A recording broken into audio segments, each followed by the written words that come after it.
जमील फारूकी हमें ज्वाइन कर रहे हैं, सीनियर एंकर पर्सन है, सीनियर साफ़ी हैं, उनसे भी बात करते हैं। जमील, ये जो सूरत हाल है ना, ये आज की है ना कल की है, ये हमेशा से जब से बोल आया है इसी तरीके का प्रेशर, जाली मुकदमात, बोल को बार बार बंद करना, ऑफेयर करना, प्रोपेगेंडा करना बोल के खिलाफ हमने देखा और आज भी हम देख रहे हैं। लेकिन आज मुख्तलिफ ये है कि आवाम समझते हैं कि बोल वाहिद चैनल है जो सच्ची और हकीकी सहाफत करता है। बहुत शुक्रिया सुमैया। देखें, अकेला होना तो वस्फ है, वहदानियत का वस्फ जो है वो अच्छा है। उसकी वजह यह है कि नाहल का हमेशा साथ देता है। आप अपने इर्द गिर्द रिश्तेदारों में देख लें, अपने इर्द गिर्द दोस्तों में देख लें, ऑफिस के अंदर की पॉलिटिक्स को देख लें, पॉलिटिक्स जो मुल्क की सियासत को रिप्रेजेंट करती है उसको देख लें, हमेशा नाअहल का साथ देगा। और जो अहल होगा, जो वाकईतन मयार के ऊपर उतरता होगा, जो वाकईतन राइट को रिप्रेजेंट करता होगा, वो तन्हा खड़ा हुआ दिखाई देगा। ये हक को बातिल की जंग है, ये आज से नहीं, पत्थरों के अदवार से, फिर आलमे इस्लाम की इशाअत के औकात के बाद और उसके बाद आज तक ये सिलसिला वैसे ही चलता आ रहा है। दुश्मन मुखालिफ हमेशा नाहल का साथ देता है। आज मुल्क की आप पॉलिटिकल एलीट को देख लें, आपको सारे नाहल एक तरफ दिखाई देंगे, 14 जमातें हों या 114 जमातें हों एक तरफ, जबकि दूसरी तरफ हक पे खड़ा हुआ एक बंदा दिखाई देगा जिसके खिलाफ सारे डटे हुए होंगे। इसी तरह मीडिया का एक ट्रेंड है, उस ट्रेंड में हम लोगों ने, यानी बोल टेलीविजन, बोल की फैमिली, बोल के एंकर पर्सन स्टाफ, बोल के सीईओ शुएब शेख, इन्होंने ये साबित किया है कि हम हक हैं तभी हम तन्हा खड़े हैं, लेकिन तन्हा ऐसे नहीं है। इस तन्हा को पूरे 22 करोड़ अवाम की सपोर्ट है पाकिस्तान के अंदर। इस तन्हा खड़े हुए हक पे एक चैनल को पूरी दुनिया के अंदर मौजूद पाकिस्तानियों की सपोर्ट है। सिर्फ सपोर्ट नहीं है, मोहब्बत है। बिल्कुल, लोगों माइक को चूमते हैं, माथे को चूमते हैं, 50-50 हजार लोगों के बीच में खड़े होकर सेल्फियां लेते हैं। इसलिए नहीं कि हम कोई अनोखे लाडले मीडिया हाउस हैं, इसलिए क्योंकि हम पब्लिक वॉइस बने हैं, अवाम की आवाज बने हैं। तो जब आप अवाम की आवाज बनते हैं, दर्द भी सहना पड़ते हैं, दुख भी सहना पड़ते हैं, रास्ते का कांटा भी बनना पड़ता है, आंखों में चुभते हुए नजर आना भी पड़ता है, और वो हो रहा है। तो शुएब शेख साहब को ये मलका हासिल है, उन्होंने ये क्रेडिट लिया है। बाकी आईटी कंपनी में कई दफा कह चुका हूं, 2014 की अवार्ड विनिंग आईटी कंपनी, उस वक्त शुएब शेख किसी को बुरे नहीं लगते थे। वो अच्छे क्यों उस वक्त लगते थे जब पाकिस्तान के अंदर सरमायाकारी ला रहे थे, पाकिस्तान के अंदर अपनी नौयत का एक different call centre culture develop किया। वो तो पहले कहीं नहीं था, उसके मुकाबले की दूसरी कोई कराची के अंदर कंपनी नहीं थी, फिर पाकिस्तान में ब्रांचेस बन गई। उस वक्त तो किसी को बुरे नहीं लगते थे। क्यों बुरे लगे? जब बाकी चैनल्स ने हेडलाइंस चलाना शुरू कर दी, जब हमारे इस चैनल के अंदर से साफी छोड़ के किसी वजह से जाने लग गया है। बाकी चैनल्स की टॉप स्टोरी क्यों थी? क्योंकि उनको अपना टाइटैनिक सिंक होता हुआ नजर आ रहा था। ऐसा ही है, बाकी चैनल्स को कॉम्पिटिटर कभी अच्छा नहीं लगता, कॉम्पिटिटर कभी अच्छा नहीं लगता। ये पाकिस्तान के मीडिया की तारीख रही है। तो बोल तो कंपटीशन से भी बहुत बियॉन्ड चला गया है, अब इनकी सोच से ऊपर चला गया है। वो कहते हैं ना, जब तक आप उनकी दस्तरस में रहते हैं उस वक्त तक तो वो आपकी टांगें खींच सकते हैं, जब दस्तरस से ऊपर निकल जाते हैं तो फिर नीचे से आपको फिर गालियां ही दे सकता है कोई। तो ये देने दें इनको, ये जितना कर सकते हैं इनको कर लेने दें। अब आप एक काम कर लें, पाकिस्तान के 50 टीवी चैनल्स के लोगो माइक्स पब्लिक के बीच में ले जाएं, जनरल पब्लिक, कोई पीटीआई के जलसे की जरूरत नहीं, जनरल पब्लिक में ले जाएं। अगर आपको वहां पर डिफरेंस नजर ना आए तो फिर आप मुझसे बात कर लीजिएगा, और अगर आपको सारे लोग बोल के लोगों के ऊपर झपटते हुए और उसको चूमते हुए नजर आए तो समझ जाइएगा कि ऐसा होता का जो जम्मे गंभीर है वो किसके साथ है। बिल्कुल, और इसकी एक मिसाल भी है, क्योंकि ये तमाम चीजें जो हैं वो ऐसे ही नहीं होती हैं। जो आप आवाम में बोल की मकबूलियत और बोल की जो मोहब्बत है उसका अंदाजा इस बात से भी लगा सकते हैं कि जब भी हम किसी चीज की भी कवरेज करने जाते हैं तो लोग दूसरे चैनल से हट के हमारी तरफ आते हैं। लेकिन मैं एक मिसाल दूंगा आपको सरमायाकारी के हवाले से। जाहिर सी बात है, हर कोई अपना सरमाया लगाता है तो उसका मकसद ये होता है कि जनाब वो बिजनेस करे, वो पैसा कमाए, अपनी वेल्थ आगे बढ़ाए। कतर में जो इस वक्त वर्ल्ड कप चल रहा है, भारत के अंदर एक नई बहस का जमील आगाज हो चुका है। वही कह रहे हैं जनाब, आपने इस्लामी स्कॉलर जाकिर नायक को बुलाया और वहां पर भारतीय सरमायाकार हैं। अब भारतीय मीडिया उन सरमायाकारों को कह रहा है कि आप अपनी सरमायाकारी वापस ले लें। लेकिन सरमायाकार कह रहे हैं नहीं भाई हमारा काम तो बिजनेस है। लेकिन उनके मुकाबले में अगर आप हमारी सिचुएशन को देखें तो शुएब साहब अपने सरमाए को, अपने बिजनेस को, अपनी इनकम को, तमाम चीजों को स्टेक पे रख के सिर्फ वो काम कर रहे हैं जो कि वाकई में न्यूज चैनल्स को या सहाफियों को करना चाहिए। बिल्कुल ऐसा ही है। मैं बीच में एक भारतीय मूवी देख रहा था, धमाका, उसमें एक बड़ा ज़बरदस्त वो डायलॉग है उसका। वो कहते हैं कि बिजनेस फर्स्ट, जर्नलिज्म आफ्टर।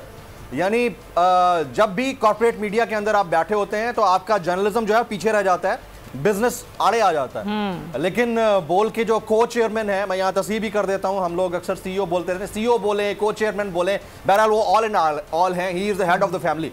तो शुएब शेख साहब बतौर को चेयरमैन ऑफ द कंपनी, उनको बुरा लगेगा कि उनके अकाउंट्स में अरबों रुपए आ जाएं, बुरा लगेगा उनको कि उनको एडवर्टीजमेंट मिले गवर्नमेंट की, बुरा लगेगा उनको कि उनके इस हुकूमत के साथ ताल्लुकात बुरे ना हो, बुरा लगेगा उनको कि उनको वजारत इत्तलात बिन मांगे करोड़ों रुपए के इश्तहारात घर बैठे पहुंचा दे।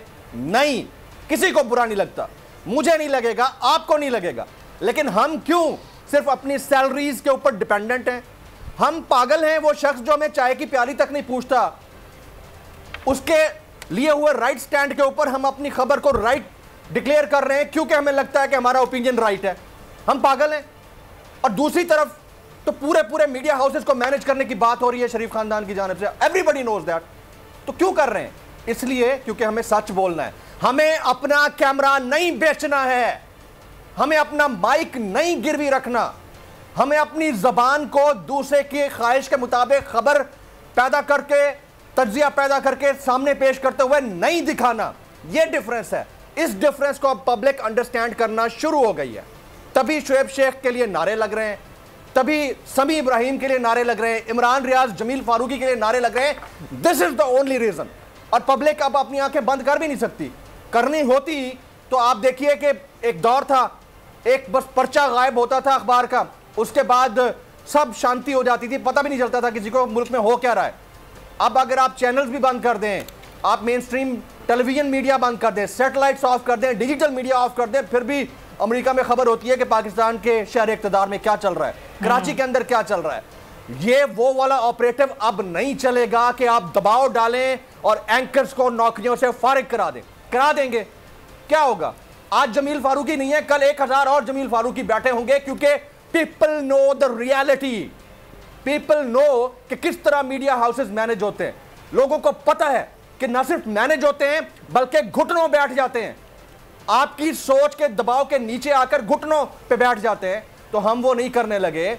हम पागल हैं? पिछले 1-1.5 हफ्ते से हेडलाइंस चल रही हैं और हेडलाइंस में बार बार हम दिखा रहे हैं कि हम पर प्रेशर है। हमें खुशी होती है ये बताते हुए, हमें खुशी होती है कि जमील फारूकी के प्रोग्राम को बंद किया जा रहा है, ये समी और इब्राहिम के प्रोग्राम को बंद करने के लिए प्रेशर डाला जा रहा है। हम खुश होकर बताएंगे। ये तो इटसेल्फ ये बताने की बात है कि देखिए जॉब सिक्योर नहीं है इस मुल्क के अंदर, ये बहुत खतरनाक चीज है। लेकिन क्यों बता रहे हैं? इसलिए बता रहे हैं कि हम राइट साइड को रिप्रेजेंट कर रहे हैं। हमारे चैनल के ओनर ने, को चेयरमैन ने प्रेशर नहीं लिया, जो कि बाकी दीगर चैनल्स के ओनर्स और को चेयरमैन या चेयरमैन ने प्रेशर लेके अपने आप को दबा रखा है। और हम दिखा रहे हैं मुसलसल, आप देख लीजिए 90% ऑफ द मीडिया बिल्कुल रिवर्स पिक्चर दिखा रहा है। अब ये देखिए 2022 के दिसंबर नवंबर के अंदर आप लोगों को रिवर्स पिक्चर कितने दिन तक दिखाएंगे? नहीं दिखा आप कितने दिन तक दिखाएंगे कि इमरान खान पर कातलाना हमला नहीं हुआ? कितने दिन तक दिखाएंगे? नहीं दिखा सकते। आप कितने दिन तक दिखाएंगे कि मार्च में करोड़ों या लाखों लोग नहीं थे, सिर्फ चंद सौ लोग देख रहे थे? कितने दिन तक दिखाएंगे? पब्लिक नहीं देखना चाहती, इसीलिए हम सच दिखा रहे हैं और उसका नुकसान हम उठा रहे हैं। और चाहे कितना जब हमारे फैमिली का सरबराह डटा हुआ है तो जमील फारूकी, सिद्दीक जान, समी इब्राहिम, इमरान रियाज, हम खड़े हुए हैं कम वक्त में, चाहे कोई भी सूरत हाल बन जाए। सुमैया बिल्कुल आप सही कह रहे हैं जमील, और डेफिनेटली ये डिजिटल मीडिया का दौर है। इस डिजिटल मीडिया के दौर में ना कुछ छुप नहीं सकता। लेकिन पार्ट ऑफ दैट मैं एक और चीज़, आपकी अभी ड्रेसिंग देख रही थी, बड़ी ज़बरदस्त ड्रेसिंग की हुई आपने, लग रहा है शहर इक़्तिदार का मौसम बड़ा ठंडा है। हम तो आपको देख के बस सिर्फ जो है वो रश में मुब्तला हो सकते हैं, क्योंकि यहाँ बहुत गर्मी है। ये मुझे बताइए, ठंडी हवाएं चल जाती हैं, हल्की हल्की चल जाती है थोड़ी बहुत, हम भी गरीबों पर करम हो जाए। मजा रात में ले लेते हैं मतलब।